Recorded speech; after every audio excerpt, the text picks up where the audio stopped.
Um, could you talk about the appeal of this role for you?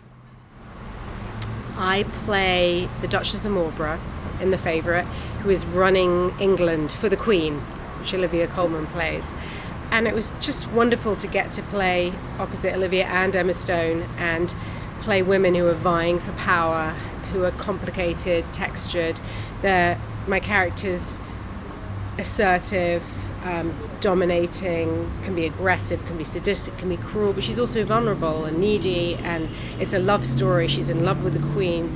I don't want to give any spoilers, but it's not playing a character who's just one thing. It's playing a character that's many, many, many things. It's also unusual for you to be opposite two strong women. I think many of your roles have been opposite men. So does that change anything for you as an actress? I think every film that I had ever done before last year has been opposite a man. I think almost everything has been a love story, and they've been heterosexual love stories. So I made a film called Disobedience and then The Favourite, and they're both opposite women. And I should say it's no different because we're just people, we're just human beings, but there was a sense of freedom and a sense of exuberance and joy. There's something joyful. I love women, and I love their company, and so to get to tell a story in relation to other women it was so refreshing, really refreshing. The costumes are very particular, and specifically for your character. We get to see her riding a horse not side saddle for the time was unusual. How did costume influence your character? Well, I wear some big dresses like the rest of the ladies, but then I also get to wear a kind of man-style hunting costume, and as you mentioned, I get to sit astride a horse, which is quite radical for the time. And I feel like the sort of more masculine clothes made me feel stronger and more powerful and less. Although I did wear a corset underneath them, there was still a corset there. So yeah, but the costumes are fabulous, really wonderful. There's that incredible scene of you shooting. So how comfortable were you with shooting?